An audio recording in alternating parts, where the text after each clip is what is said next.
late-night party, two people got into an argument over something trivial. During the scuffle, one of them accidentally bumped into a friend who was sitting on the couch. Strangely, the friend didn't react at all and just collapsed to the floor. Nick immediately rushed over and began performing first aid. Noah, realizing something was seriously wrong, stopped fighting and quickly called for help, but oddly, no one answered the phone. Frightened, the other guests all fled the house in a panic. With no other option, Nick ran inside to find someone else for help, only to discover two more friends lying silently in bed, no longer breathing. The string of bizarre events left him completely stunned. He quickly covered his mouth and nose and ran outside. Nick suspected some kind of gas leak might be the cause. Staying in the house any longer could be fatal. The two of them hurriedly loaded the three bodies into a car and sped off to the hospital, hoping there was still a chance to save them. But when they arrived, they were horrified to see that the hospital hallway was packed with bodies. Still, with no time to waste, they rushed to find a doctor. Anna, upon hearing their story, immediately came out to check and quickly confirmed that the three were beyond saving. For now, the bodies had to stay in the car, as the hospital was already overwhelmed by a large number of mysterious deaths that night. They were severely short on staff and equipment, and a detailed investigation would have to wait for the police. With no better options, Nick and Noah waited uneasily in the lobby. Other unattended patients had no choice but to close their eyes and try to rest. What none of them knew was that all emergency communication to the outside world had gone dead.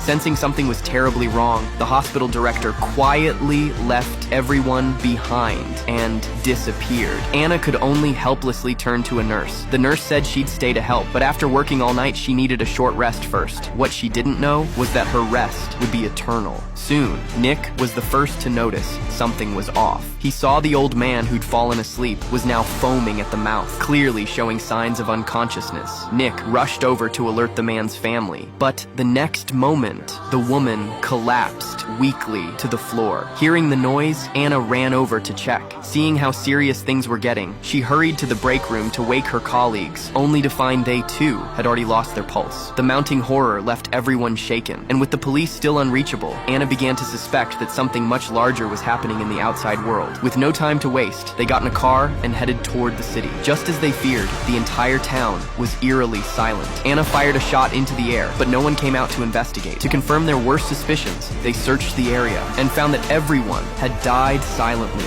in their sleep.